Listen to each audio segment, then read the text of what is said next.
เขารุดคอยหมดได้พอเท่าท่านอันนี้พอถ้าเทียบกับพ่อเฮานะซ้ำเจ้านะเขาจะเอิ้นพ่อเลยได้เขาจะสิเอาคอยก็เอิ้นพอเท่าหมดได้ลุงคอยก็มีแต่เล็กน้อยนี่ลุงเป็นอ้ายเอื้อยอ้ายเมียคอยนี่มาเขาก็มาเฮือนมายังอยู่ตลอดนี่เถื่อมาเอาปืนมายังไปยิงไปคอยมีปืนกระบอกนึงหักษาคอยอยู่นะบ่สึกอ้ายบ่ฮะบ่รู้สึกอ้ายบ่สิอ้ายจังได๋มันกฎเกณฑ์สังคมมนุษย์ความหักมันบ่มีบ่เลือกได้ความหักบ่มีวันสิ้นสุดคือกับเฮานี่เห็นบ่ฮอดความหักบ่มีพรมแดนจะฮู้บ่พ่อตู่เห็นเฮาน่ะบ่ฮอดนาทีก็มักแล้วบ่อ้าวมักแล้วก็เขาเว้าเรื่องมักเห็นหน้าแล้วก็มักแล้วแหละพ่อตู่สมพ่อและเขาจึงปะป้าก็ป้าคอยบ่ได้ย่านคนป้าเขาย่านคนบ่ป้าอันอยากขี้คร้านเลี้ยงใช่แล้วนี่บ่แม่นใจลูกผู้หญิงแล้วเด้อรักแท้คือแม่ผมเด้ยังอยู่ตลอดเถื่อมาเอาปืนมายังไปยิงไปบ่รู้สึกอ้ายบ่สิอ้ายจังได๋มันกฎเกณฑ์สังคมมนุษย์ความหักมันบ่มีบ่เลือกได้ความหักบ่มีวันสิ้นสุดคือกับเฮานี่เห็นบ่ฮอดความหักบ่มีพรมแดนจะฮู้บ่พ่อตู่เห็นเฮาน่ะบ่ฮอดนาทีก็มักแล้วบ่อ้าวมักแล้วก็เขาเว้าเรื่องมักเห็นหน้าแล้วก็มักแล้วแหละพ่อตู่สมพ่อและเขาจึงปะป้าก็ป้าคอยบ่ได้ย่านคนป้าเขาย่านคนบ่ป้าอันอยากขี้คร้านเลี้ยงมันน่ะตู่ก็อย่าเบิ่งหน้าข่อยลายแม่ข่อยย่านอยู่เห็นคนงามบ่ให้เบิ่งอีกจักเพิ่นจะให้เบิ่งบ่ได้บ่ให้เบิ่ง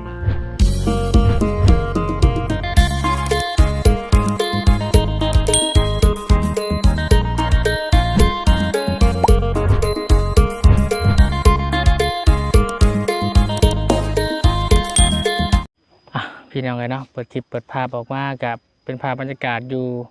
จอมพูพี่น้องเลยเนาะพอดีทางวนกับพาทางเบาไล่เนาะเขามาทางหมู่บ้านหัวเยิงพี่น้องเลยเนาะมากับน้องไส้หลังจากไปเยี่ยมทางแม่น้องวิมาเนาะก็เลย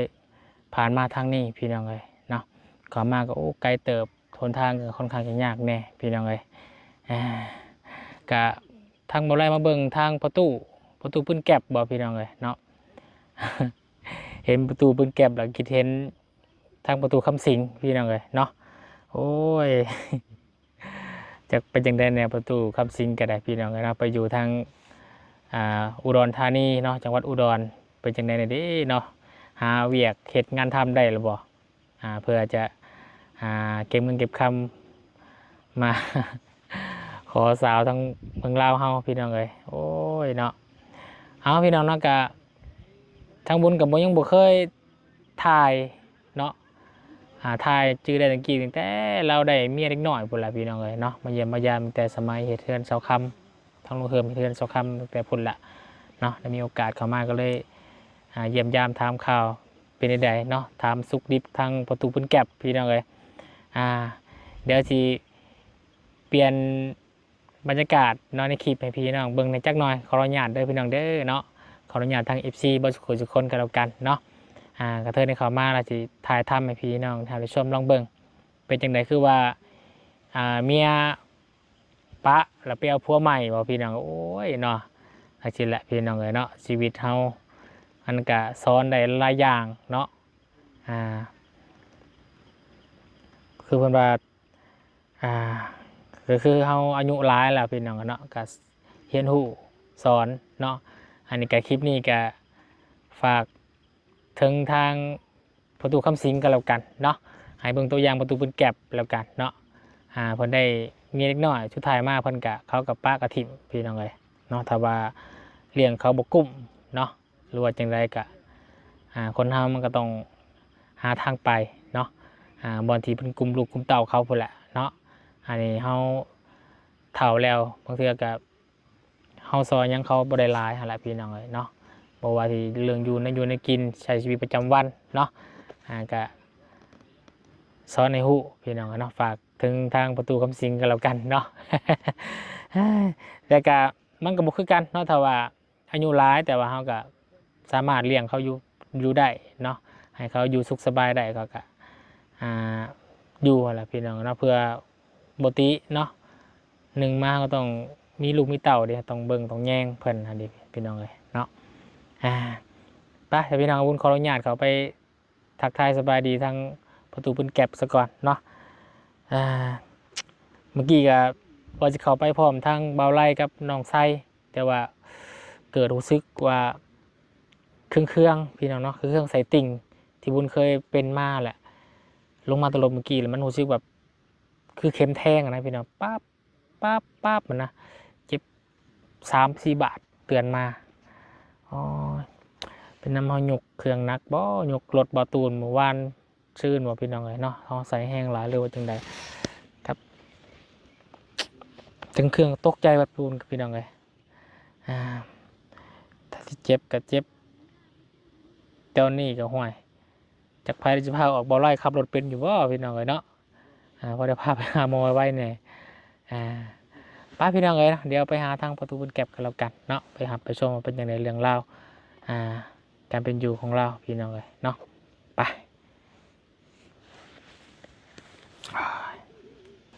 นี่แหละสถานที่เฮือนเราก็จะประมาณนี้พี่น้องเลยเนาะ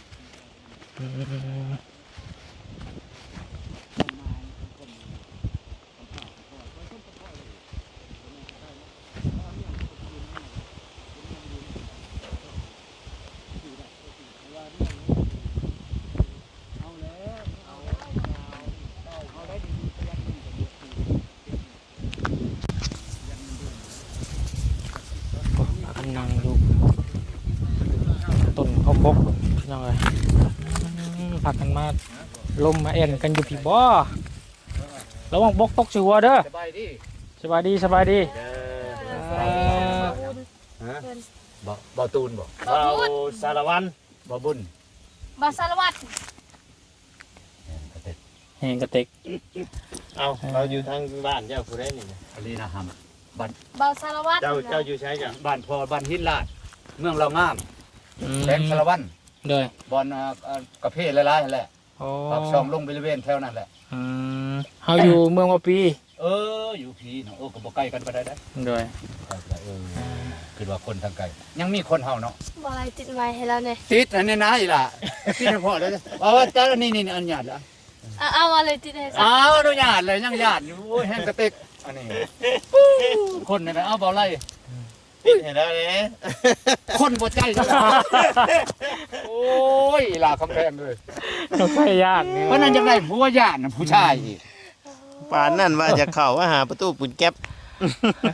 อยากเข้ายังเห็นพ่อใครคนเคยเห็นแต่ในคลิปเห็นในคลิปเนาะก็เลยว่าเห็นทาง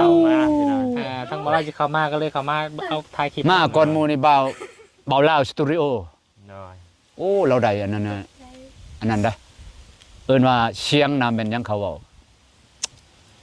ขนาดเลยเขาชมเขาเบิ่งอันนั้นตอนนอนอันตะบิดมันเป็นจังได๋ประตู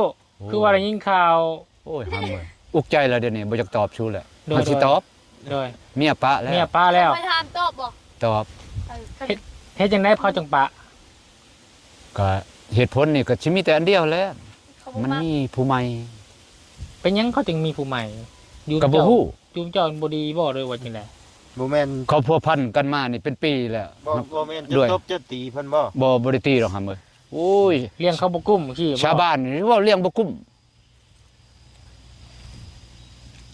อยู่เนาะมอบบัตร ATM เงินค้ำเนี่ยมอบให้เมียหมดแล้วแต่เมียสิให้ชูบยาชูบหืดเงิน5-6 ล้านเดือนนึงฉะนั้นแล้วสิเอาเท่าไหร่เนาะหาจะไปให้ข่อยหาบางเทื่อข่อยก็ไปคือกันประตูมีเงินเดือนให้เพิ่นอยู่แล้วเนาะเงินเดือนประตูแต่ละเดือนเท่าไหร่ซะ5 ล้านไปบ่ฮอด6ล้านเจ้าพอใจบ่มอบให้เจ้าหมดบัตร ATM จะไปกินเอาไปโลดข่อยบ่ชวนเอามาให้ข่อยพอชื่อยาชูบแล้วพอ300,000เดือนจักค่อยถูกใจหรือบ่ถูกใจก็เบิ่งตามเฮาอยู่แม่ในใดก็บ่เข้าใจเด้อเบิ่งตามเฮาอยู่เจ้าก็นั่งตั้งข้างในข่อยก็นั่งคอนใหม่นี่ก็สนุกซำไดจ้ะวะยิ้มแน่ไปยิ้มโลดอย่ายิ้มให้หมู่เห็นแขวเห็นหยังในบ่ยิ้มก็ได้ยิ้มไว้อันนี้สิงามมันยิ้มใช่นั่นเห็นบ่อายได้อยู่พออายได้นี่พอได้เฮานี่เจอของแท้แล้วเจอของแท้แล้วบัดนี้ลูกก็อยู่นำเมียผมบ่อยู่นี่ได้5 เดือนนึงลูก5 เดือนกินนมพอแล้วตะบิด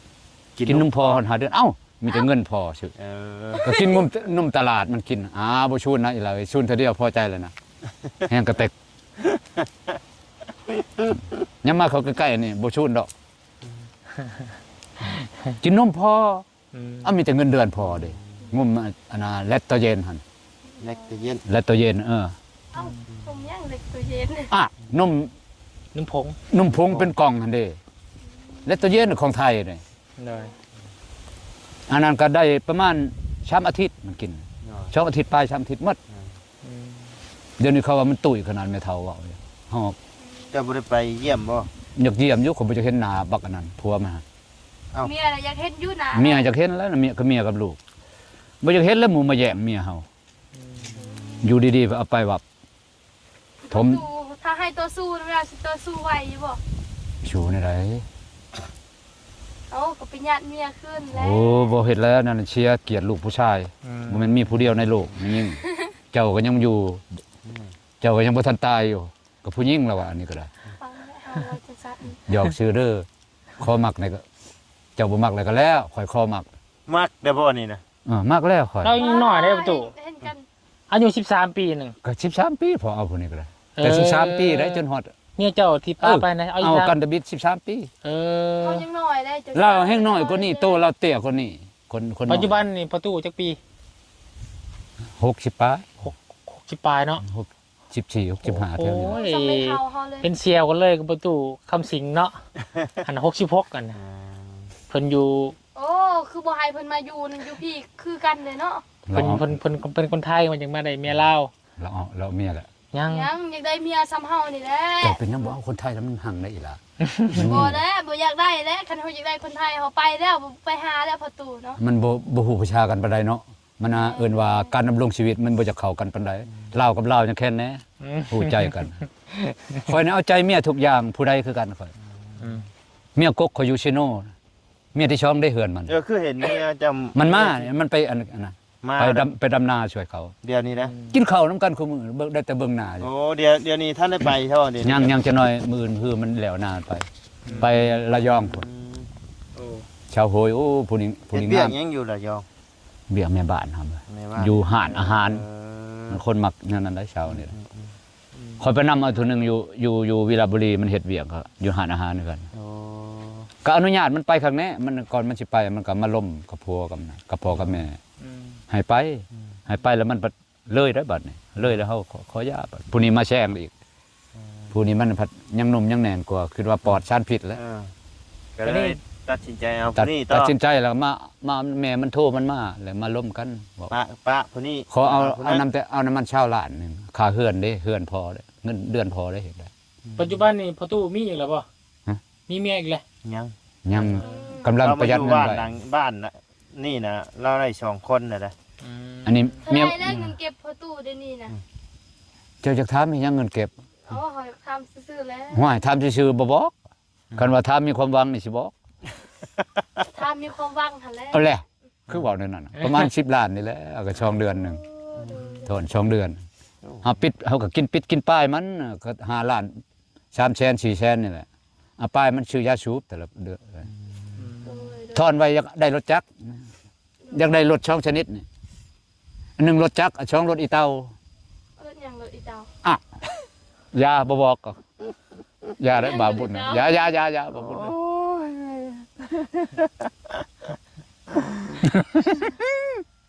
ดึกใจเจ็บประตู อ้าวยิ้มนึกว่ายุ่มอยู่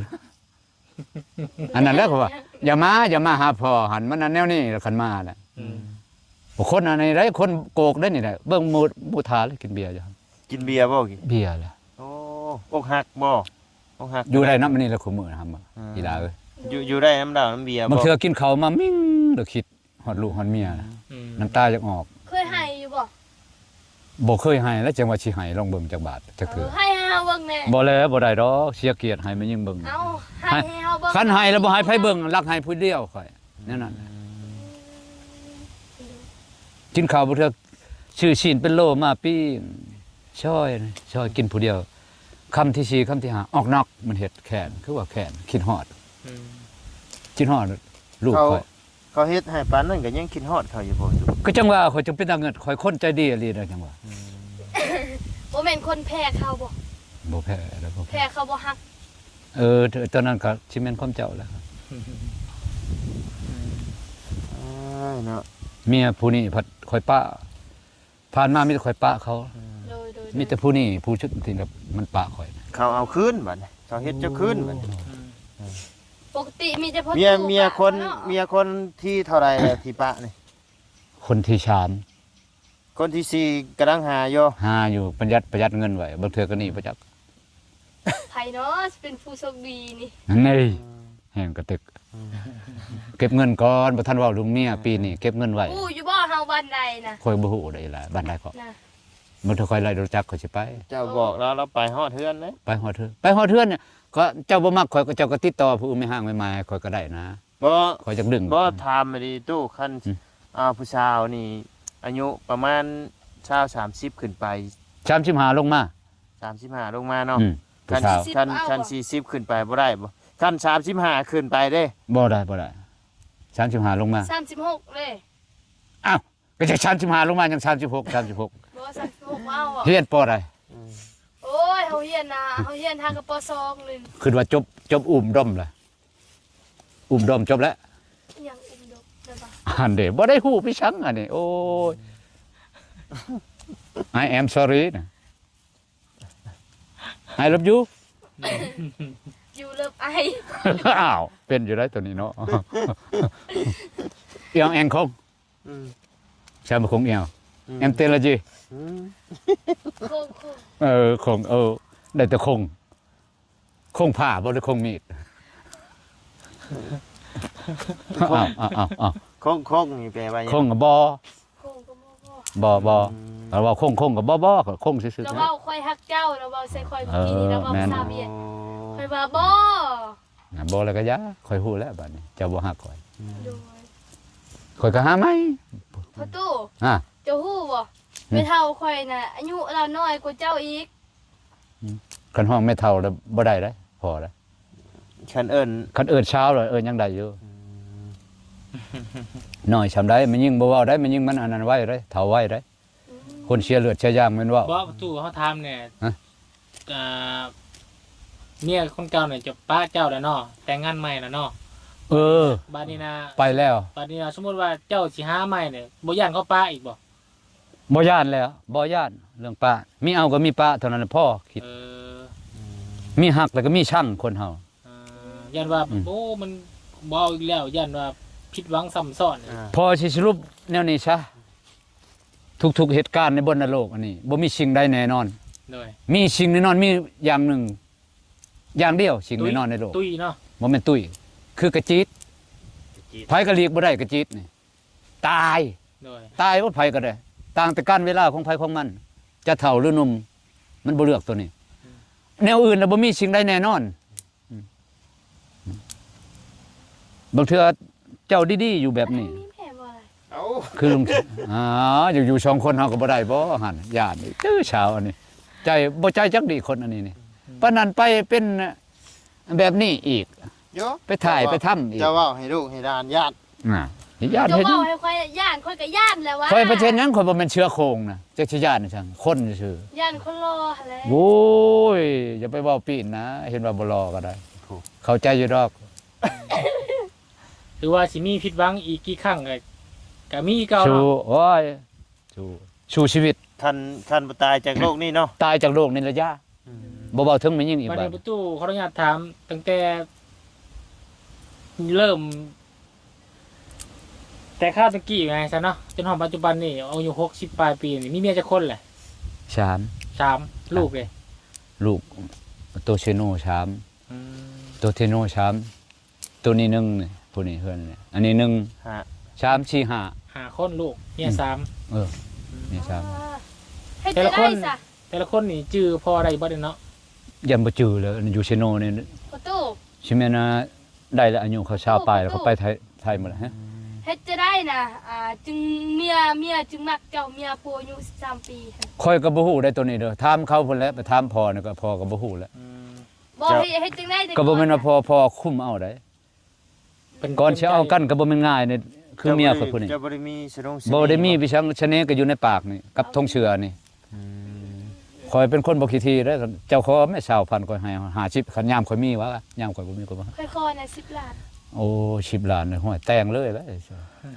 ขอไว้เลยจองไว้เลยเด้อคัน10 ล้านมันก็เดียวก็ดอโพด บ่50เฮามีอยู่พอเฮาให้อยู่ 50 ล้านบ่ แม่น อ่ะเป็นหยังบ่เอา 50,000 โอ้ยแฮงกระเต็กคือว่า50 ล้านนี่อยู่ตกใจแล้วนี่บ่กล้าเว้านำแล้วพอให้50 ล้านยังบ่เอาอยู่แม่นแล้ววะ โดย ข่อยคนบ่คิดได้แต่คนอ้อมค้อม โดย เจ้าสิว่า เอาได้บ่ตู่ชำนี่ถามมาดิ ได้ เจ้าบ่คิดอยากอายบ่อายบ่ สิอายยังกันเมียพอแต่ละคนนะอายุ13 15หมดได้อยู่เชโนเอาเราก็15ตัวนึงเนี่ย อืม ผู้นี้ก็15นี่ผู้เอาผู้ป้าสุดท้าย13นี่อยู่นํกันได้5ปี สมมุติว่าไปหาอันนี้ 3 14 15 16 17 สมมุติเนาะ 18ผู้ที่ป้า ไปหาพ่อเฒ่าวัด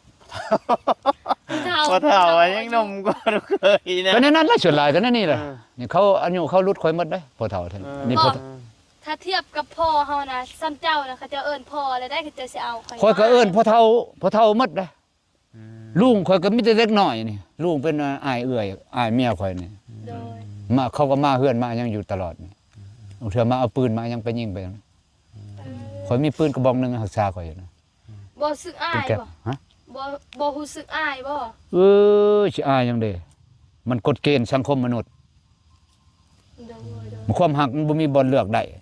ความหักบ่มีวันสิ้นสุด คือกับเฮานี่เห็นบ่ฮอด ความหักบ่มีพรมแดนเจ้าฮู้บ่ บ่พ่อตู่เห็นเฮาน่ะบ่ฮอดนาทีก็มักแล้วบ่ อ้าวมักแล้วก็เขาเว้าเรื่องมักเห็นหน้าแล้วก็มักแล้วแหละ พ่อตู่สมพ่อและเขาจึงปะ ป้าก็ป้า ข่อยบ่ได้ย่านคนป้าข่อยย่านคนบ่ป้าอันอยากขี้คร้านเลี้ยงมันน่ะ ไปดู อ้าว ตู่ก็อย่าเบิ่งหน้าข่อยลายแม่ข่อย โอ้ ย่านอยู่ เห็นคนงามบ่ให้เบิ่งอีกจักเพิ่น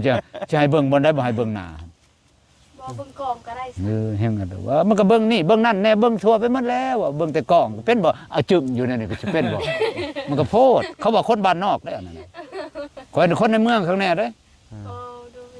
ชำเนือเชียงควางหลวงพระบางไปหมดแล้วได้เชโนแห่งบ่อนอันนั้นอีกบ่อนใหญ่บ่อนเกิดอยู่หั่นสวรรค์เราจะบอกสวรรค์นี่ อันนี้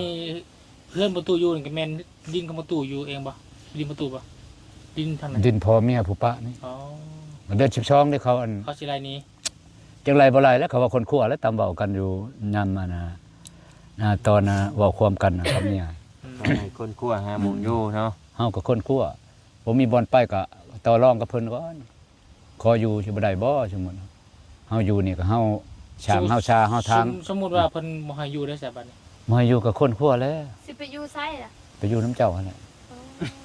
ฮู้แล้วบ่บ้านเฮา บ่ฮู้ บ่ฮู้บ่ต้องฮู้ บ่ฮู้ว่ายา ไปถามเอาเด้อไปถามคนเอาเด้อ บ่แล้วถามมันยังบ่ให้ฮู้ยังสิไปให้ถามอยู่เช้าเลยแล้วหาถามผู้อื่นผู้เขาให้ฮู้พุ่นแหละ อืมดู ใจลูกผู้ชายแล้วนี่บ่แม่นใจลูกผู้หญิงแล้วเด้อ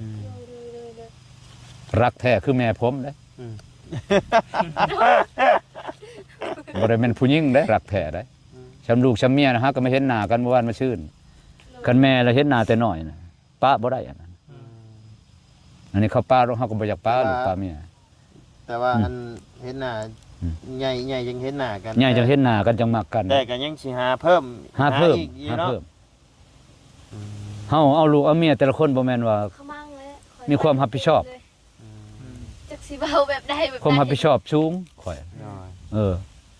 บ่เคยด่าบ่เคยปล่อยบ่เคยตีเคยตบลูกเมียจักเทื่อแต่เขามีแต่นอกใจ อันนี้แดดเลยเด้นี่ อืม แดดแล้วบัดนี้แดดมาหาเฮาแล้วได้บัด เดินมาเยี่ยมมาย่า เบา ประตู ชังนี่เบาชังเกาะอีหล่ะเบาชังเกาะลืมเลย ถามเราแม่เว้ายัง เบาเคน เบาเคน เบาบุญ เบาไล่ ไล่พาลุยเนาะ ไล่พาลุย แม่นบ่ ฮู้วัดบัด เฮาเด้ ชาวไอ ชาวไอ้ โดยแม่นแล้ว บ่แม่น แม่น ต้องใส่ ชาวไอคือกันแม่นแล้วใช่แม่นนะชาวใช่คนงาม โดยดีใจ คนงามเลิกเบิ่งหลายพอหม้อยก็พอจากตายนำอันนี้เบาชังเกาะเบาไล่เนาะไล่พาลุยเบา เบาบุญสารวัตร สารวัตร แน่มีแต่ช่องคนในมักลืมนะจื้อคักละเบาเล่าเบาเล่าสตูดิโอกับเบาลัด จื้อคักบ่รัดนี่มาคุมื้อวานนี่ก็มามื้อแรกนี่มันสิมาอีกนี่ บ่ มันชื่อปิ้งป้ามาให้วาน บอกเราเด้อว่ามื้อนี้นะเฮาคุมแล้วผู้สาวสำน้อยมาหาเฮาเว้าแบบนี้เด้อ อย่าเว้านะเจ้าสิเว้ากีดกันกันแบบนั้นก็บ่ได้เลยเว้ยเว้าแต่ใจชื่อว่าคุ้มหั่นจะไปคุ้มผู้อื่นแล้ว เมื่อหันพัดผู้บ่าวหายซะหั่นลม โอ้ยเฮาบ่มีผู้บ่าวดอกเฮายังน้อย คนใหญ่ชำนี้บ่มีผู้บ่าว ใหญ่มันจะใส่ใหญ่แต่โตได้อายุเฮายัง ไร 52ปี เบาไล่เบาลุยเบาบุญ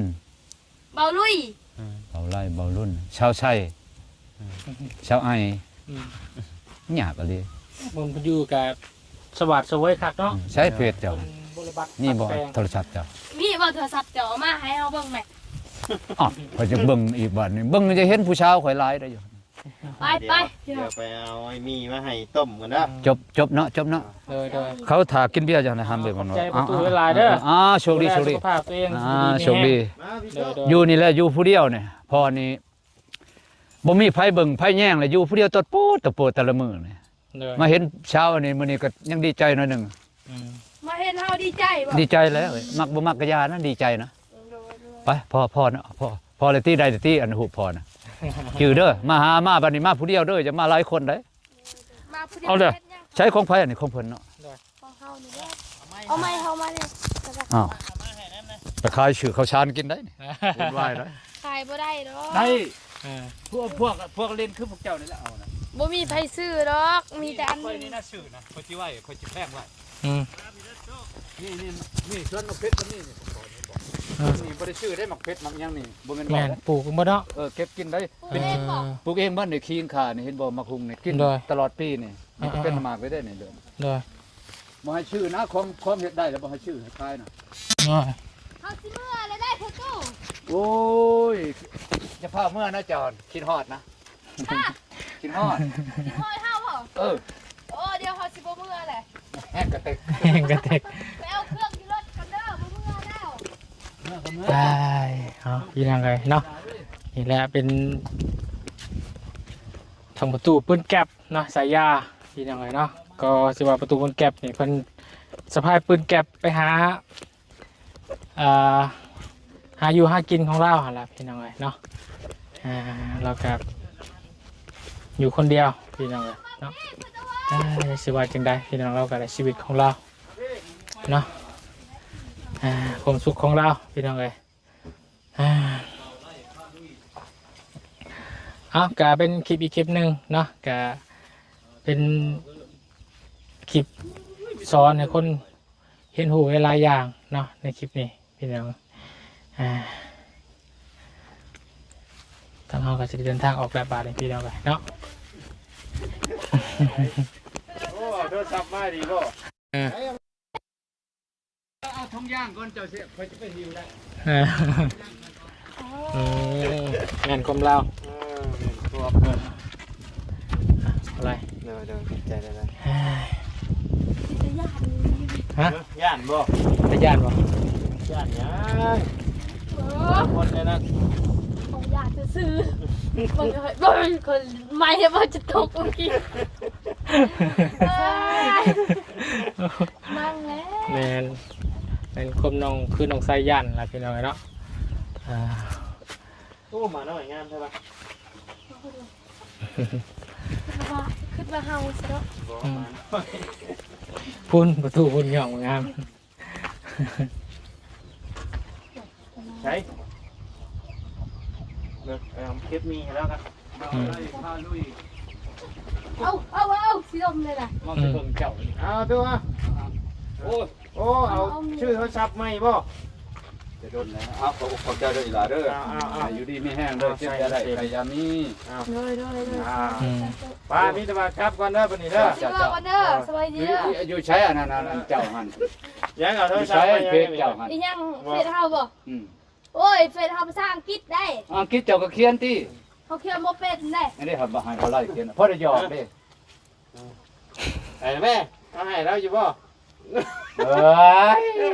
เอาให้แล้วอยู่บ่เอาให้แล้ว หยอกบ่ได้คนอันนี้ย่านมาก พี่น้องสำหรับพรุ่งนี้ไปแล้วเด้อสบายดี ไปเด้อสบายดีแห้งกระตุกโอ้ยยังบ่ขอดปานใดแล้วอีหล่ะเจ้าเฮียนเว้าใหม่เด้อเจ้ายังบ่ขอดอยู่เจ้าเว้า เขาว่าเป็นอยู่ เจ้าเฮ็ดให้เพิ่นญาตินี่ โอ้ยย่านย่าแล้วเมื่อแล้วมันย่าน เดินทางปลอดภัยเด้อบ๊ายบายบ๊ายบาย ว้าวไปเดินทางไปใช้เจ้าที่ โอเคจ้ะขอบใจละลาย ขอบใจประตูเวลาเด้ออยู่ดีไม่แห้ง